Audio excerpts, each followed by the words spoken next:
Good morning दोस्तों, Sidhu winner classes के YouTube platform पे आपका स्वागत है। ये कक्षा 10 की क्लास है और अनेकों परीक्षा के लिए उपयोगी है।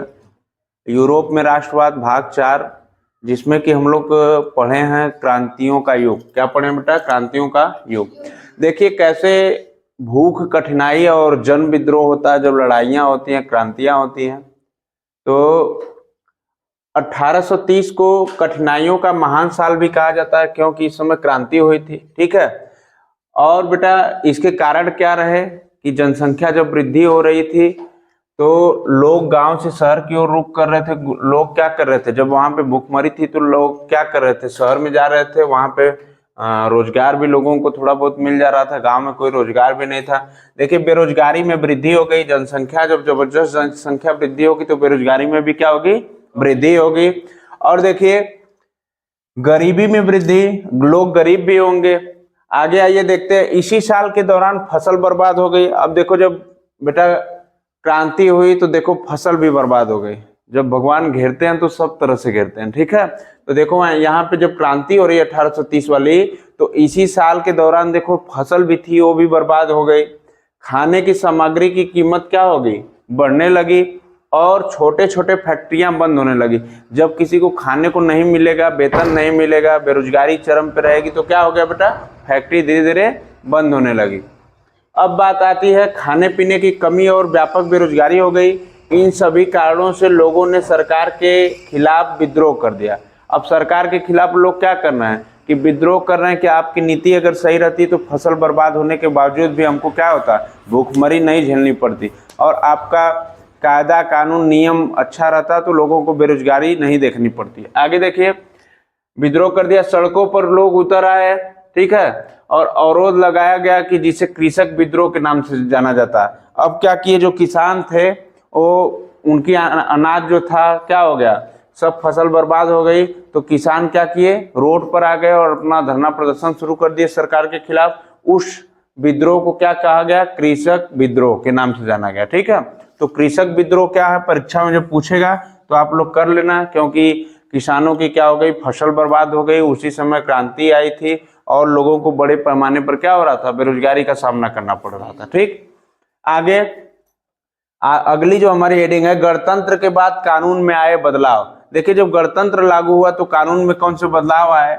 21 वर्ष से अधिक उम्र के लोगों को वोट डालने का अधिकार, सभी नागरिकों को काम करने का अधिकार की गारंटी दी गई। उसमें लिखा गया संविधान में कि देखिए 21 वर्ष के जो भी व्यक्ति रहेंगे उनको वोट देने का क्या रहेगा, अधिकार रहेगा। ये कब की बात हो रही है, 1830 के बाद, पहले की बात हो रही है बात की। ठीक है। रोजगार उपलब्ध कराने के लिए कारखाने उपलब्ध कराए गए। अब जो फैक्ट्रियां बंद हो रही हैं उनको चालू करके क्या किया गया, लोगों को रोजगार उपलब्ध कराया गया। इन सभी से धीरे धीरे गरीबी और बेरोजगारी कम होने लगी। देखो चाहे घर परिवार हो, कहीं भी हो, लोगों को रोजगार जब मिलता है तो वहां पे गरीबी नहीं रहती है। ठीक है। और जब रोजगार की कमी होती है तो वहीं पे गरीबी होती है। ठीक है। आगे बात, अगला जो हेडिंग है हमारा, नारीवाद स्त्री। क्या है, नारीवाद स्त्री।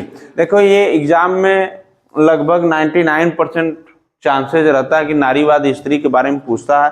पुरुषों को सामाजिक, आर्थिक, सामाजिक का मतलब समाज से तात्पर्य है, आर्थिक का मतलब जानते ही हो, रुपया पैसा से, एवं राजनीतिक का मतलब है आपका जो भी क्षेत्र विशेष में कब्जा या अधिकार या लोगों के लिए काम करना। ठीक है। समानता, एक समान भाव से की सोच के आधार पर क्या होता है बेटा, महिलाओं के अधिकारों और हितों का बोध नारीवाद होता है। उस जैसे पुरुषों को अधिकार मिला वैसे ही महिलाओं को अधिकार, चाहे सामाजिक हो, चाहे आर्थिक हो, चाहे राजनीतिक हो, चाहे समानता के आधार पर। ठीक है। अब देख लो स्थितियां ये बदल गई हैं कि हर जगह नारी भी पुरुषों के साथ कंधे से कंधा मिलाकर काम कर रही हैं। ठीक है। नौकरी में जा रही हैं, हर फील्ड में नारी का अस्तित्व आ गया। तो यही सब कारण था कि नारियों को आगे बढ़ाना। ठीक है। आगे देखिए विचारधारा क्या थी। विचारधारा बेटा एक खास प्रकार की विचारधारा होती क्या है, देखो एक खास प्रकार की सामाजिक एवं राजनीतिक समानता, एक खास प्रकार की सामाजिक एवं राजनीतिक समानता की सोच के आधार पर महिलाओं के अधिकारों और हितों का बोध। ये जो लाइन है थोड़ा सा गलत हो गई है, ये एक खास प्रकार की सामाजिक एवं राजनीतिक समानता की सोच के आधार पर। ठीक है, वृद्धि करने वाले या सोच रखने वाले को क्या कहा जाता है बेटा, विचारधारा कही जाती है। ठीक है, जैसे कि मान लो कोई पार्टी विशेष चल रही है, अभी भारतीय जनता पार्टी की विचारधारा कुछ है, या बीएसपी की विचारधारा कुछ है, समाजवादी पार्टी की विचारधारा कुछ है। तो विचारधारा का मतलब है आपस में दुश्मनी नहीं करना है। विचारधारा का मतलब है कि आप कुछ विचार सोच रहे हैं, लोगों के लिए काम कर रहे हैं, आपका काम करने का तरीका दूसरा है, तो वहीं विचारधारा से तात्पर्य है कि आप समाज का कल्याण कैसे करें, राष्ट्र को आगे कैसे बढ़ाएं। ठीक है,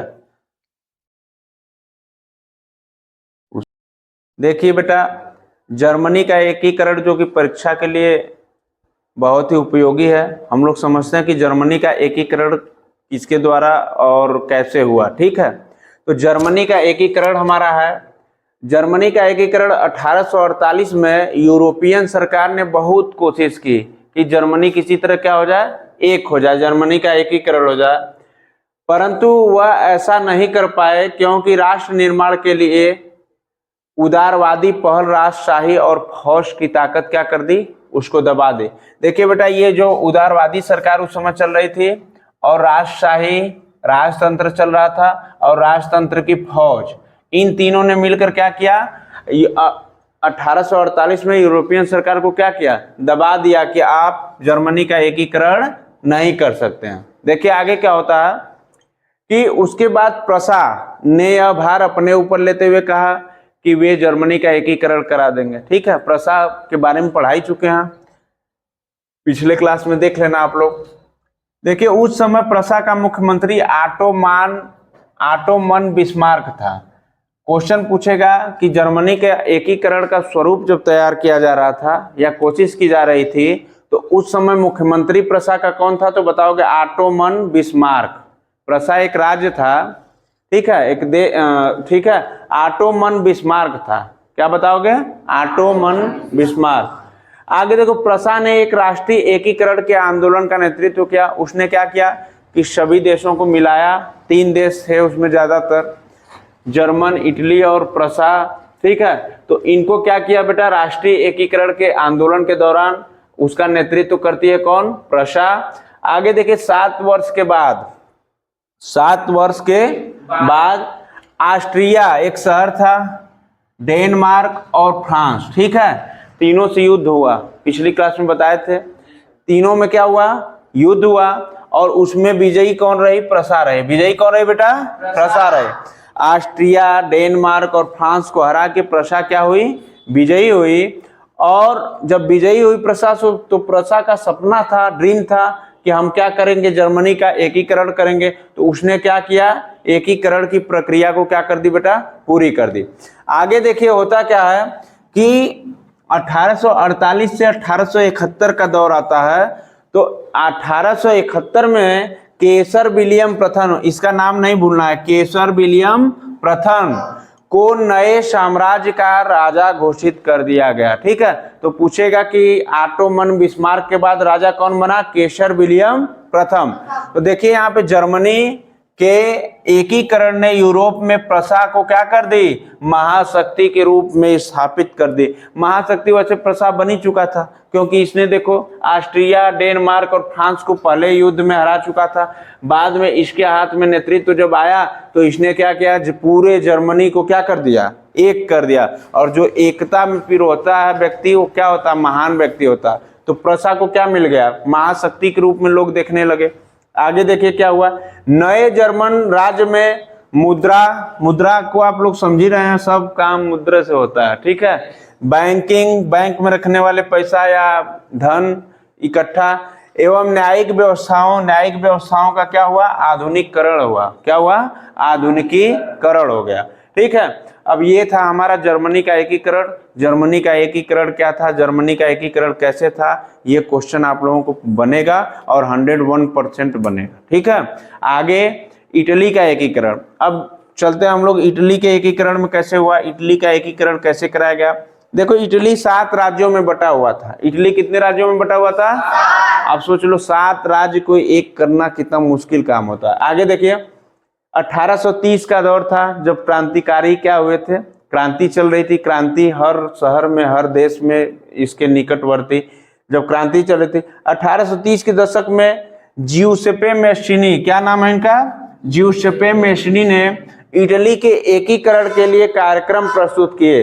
देखिए ये कौन थे बेटा, जिउसेप्पे मैस्ट्रिनी। ये पहले क्या करते हैं कि लोगों को इकट्ठा करने का काम करते हैं कि जैसे जर्मन बेटा एक एकत्रित हो गया, उसी तरह हम लोगों को क्या करना, इटली को भी एक कर देना, इटली को भी एक कर देना।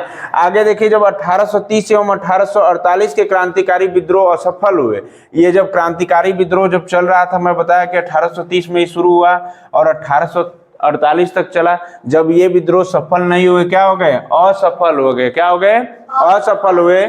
तो आगे देखिए 1859 में फ्रांस से, जो जिसको प्रसा हरा दिया था, फ्रांस से सार्डिनिया पीडमांट, सार्डिनिया पीडमांट, इनका भी नाम याद रखना बहुत मुख्य नाम है। फ्रांस से सार्डिनिया पीडमांट ने एक चतुर कूटनीतिक संधि की, जिसके माध्यम से उसने ऑस्ट्रियाई बलों को हरा दिया। अब इसने क्या करते हैं, इसका इतना सार्डिनिया पीडमांट का कूटनीति संधि थी जबरदस्त तरीके से कि इसने क्या किया बेटा, ऑस्ट्रियाई बलों को भी क्या कर दिया, परास्त कर दिया। क्या कर दिया, परास्त कर दिया। आगे देखिए होता क्या है कि अब दौर आता है 1859 से लेकर 1861, क्योंकि यहाँ पर फ्रांस भी मजबूत हो चुका था।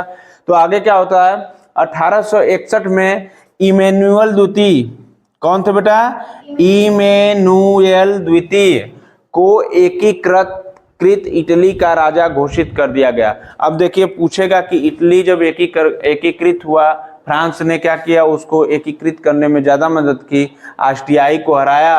आगे देखिए इमैनुअल द्वितीय को क्या किया गया, जब इटली एकीकृत हुआ तो उसको उसका राजा बना दिया गया, किसका, इटली का। बात समझ में आ रही है। आगे देखिए इटली के एकीकरण में हमारे 3 लोगों का बहुत ज्यादा समुचित क्या था, उसको बोलते हैं सहयोग। ठीक है, तो पहला नाम जो आता है जिउसेप्पे मैस्ट्रिनी का आता है। किसका नाम आता है बेटा, जिउसेप्पे मैस्ट्रिनी। जिउसेप्पे मैस्ट्रिनी के बारे में हम पढ़ाए हैं कि 1830 के दशक में इन्होंने ही शुरुआत की थी इटली के एकता की। ठीक है, दूसरा नाम आता है काउंट कैमिलो की। किसका आता है, काउंट कैमिलो की। और तीसरा जो नाम आता है हमारा जिउसेप्पे गैरिबाल्डी की। जिउसेप्पे गैरिबाल्डी थे। तो इतने 3 लोगों ने मिलकर इटली के एकीकरण में बहुत ज्यादा सहयोग किया। ठीक है, थैंक्स फॉर वाचिंग। अगले दिन भी क्या किया जाएगा, जारी रखा जाएगा इस क्लास में।